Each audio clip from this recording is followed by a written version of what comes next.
Bien, un retour sur le théorème de Pythagore, déjà vu au collège.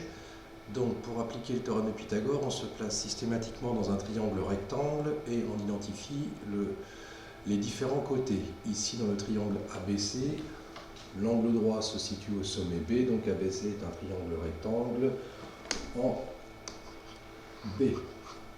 Son hypoténuse, c'est le côté le plus grand, celui qui fait face à l'angle droit. Ici, il s'agit du côté AC que j'écris entre crochets, puisque c'est un segment. Les côtés de l'angle droit, les deux plus petits côtés, sont ici les côtés AB et BC. Voyons maintenant l'application numérique du théorème de Pythagore qui va servir à calculer une longueur en connaissant les deux autres. Premier exemple, l'exemple le plus simple, on va chercher à calculer la longueur de l'hypoténuse du triangle STR, le côté le plus long. Donc on commence par l'identifier. Ici l'hypoténuse c'est le côté SR. Je donne les conditions d'application du théorème de Pythagore. Je peux l'appliquer car le triangle RST est rectangle en T. Et j'écris le théorème, donc le carré de l'hypoténuse, ici donc SR au carré, j'enlève les crochets puisque je parle maintenant de la longueur, et est égal à la somme des deux petits côtés au carré, ici donc ST au carré plus TR au carré. Pour aller au bout de l'application numérique, on va remplacer les longueurs connues par leur valeur numérique. SR est l'inconnu, donc je le réécris, mais je n'oublie pas le carré. Et puis je remplace donc la longueur ST par 3 et la longueur TR par 4. Je réécris SR au carré. Sur le côté gauche, rien ne bouge. 3 au carré, 9. 4 au carré, 16. Et donc SR au carré est égal à 25.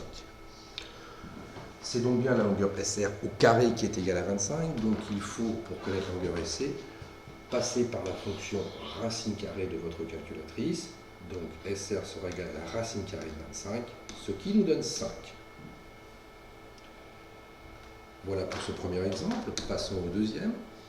Dans le deuxième exemple, on voit que c'est la longueur d'un des petits côtés que l'on va chercher à calculer et non plus celle de l'hypoténuse. Alors, on commence la justification. On peut appliquer le théorème de Pythagore puisque le triangle GFE est rectangle en E.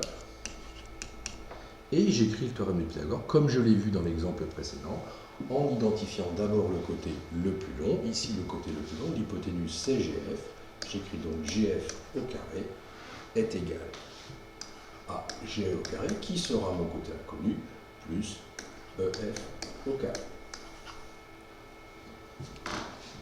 Et je remplace les valeurs. Donc, je connais l'hypoténuse, 7 au carré, je ne l'oublie pas.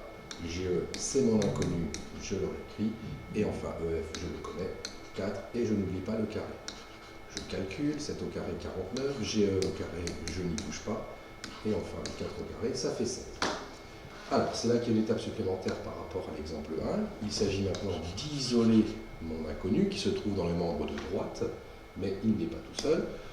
Comme on l'a vu en quatrième lors du cours sur la résolution d'équations, pour isoler l'inconnu, le 16 va se déplacer, mais s'il change de côté, il change de signe. On va donc pouvoir écrire GE au carré, voilà, je l'ai isolé, est égal à 49 moins 16, soit 33. De nouveau, GE et le G, c'est la même chose. Pour enlever le carré, je vais passer par la fonction racine. Donc ici, je vais chercher à calculer racine carrée de 33, valeur que je vous laisse le soin de calculer sur votre calculatrice. Voilà pour les deux cas d'application du théorème de Pythagore que vous allez maintenant pouvoir écrire sur votre cahier. Un petit paragraphe, je retiens. Dans un triangle rectangle, le théorème de Pythagore s'écrit longueur de l'hypoténuse au carré est égale à longueur d'un petit côté au carré plus longueur de l'autre petit côté au carré. On se retrouve en classe pour l'application de ce théorème.